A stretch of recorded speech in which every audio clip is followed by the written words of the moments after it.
ज्वारीचा दर ऐतिहासिक उच्चांकावरती गेलेला आहे. बार्शीत एक नंबर ज्वारी तब्बल 80 रुपये किलो मिळते.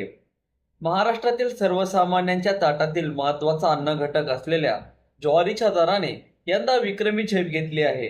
सोलापूर जिल्ह्यातील बार्शी बाजारात एक नंबर शाळू ज्वारी तब्बल 80 रुपये किलो दराने विकली जात असून गेल्या अनेक वर्षातील हा उच्चांक मानला जात आहे. अतिवृष्टी असेल, घटलेले उत्पादन असेल आणि बाजारातील कमी आवक यामुळे ज्वारीच्या किमतीमध्ये मोठ्या प्रमाणामध्ये वाढ झाली असल्याचे व्यापाऱ्यांचे म्हणणे आहे. विशेष म्हणजे बार्शी आणि मंगळवेढा परिसरातील शाळू व मालदांडी ज्वारीला राज्यभरातून मोठी मागणी असते.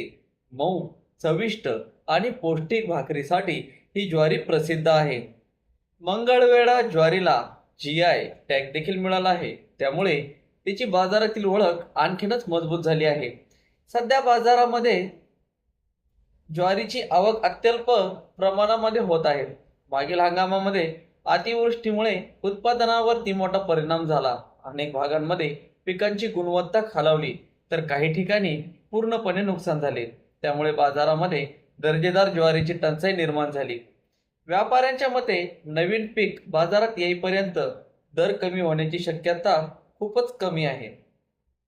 एकंदरीतच कृषी बाजारातील आकडेवारीनुसार बार्शी APMC मध्ये ज्वारीची सरासरी दर 3,700 ते 4,200 रुपये प्रति क्विंटल दरम्याने नोंदवले जात असले तरी उच्च प्रतीच्या शाळू ज्वारीला किरकोळ बाजारामध्ये 70 ते 80 रुपये किलो दर मिळत आहे.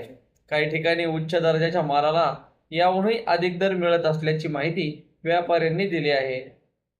दरवाढीचा थेट परिणाम सर्वसामान्यांच्या जेवणावरती होत आहे. हो मित्रांनो, ग्रामीण भागातील अनेक कुटुंबांच्या दैनंदिन आहारामध्ये भाकरी हे अविभाज्य घटक असते. म्हणजेच आता भाकरी महाग झाली असंच एकंदरीत म्हणावं लागेल. भाकरी विक्रेत्यांनाही वाढत्या दराचा फटका बसत आहे. दुसरीकडे ज्यांच्याकडे चांगल्या प्रतीची ज्वारी शिल्लक आहे त्या शेतकऱ्यांना मात्र दरवाढीचा फायदा होत असल्याचे चित्र दिसत आहे. कृषी तज्ज्ञांच्या मते हवामानातील बदल, उत्पादन खर्चात वाढ आणि पाण्याच्या अनियमित उपलब्धतेमुळे येत्या काळातही धान्य बाजारातील चढउतार कायम राहण्याची दाट शक्यता आहे. त्यामुळे ज्वारीसारख्या पारंपरिक पिकांच्या उत्पादन नियोजनाकडे सरकार आणि शेतकरी दोघांनीही गांभीर्याने पाहण्याची गरज अशी सध्या लोकांमधून व्यक्त केली जात आहे. तर मित्रांनो, सध्या जो काही ज्वारीचा भाव वाढत चालला आहे याबद्दल तुम्हाला काय वाटतं?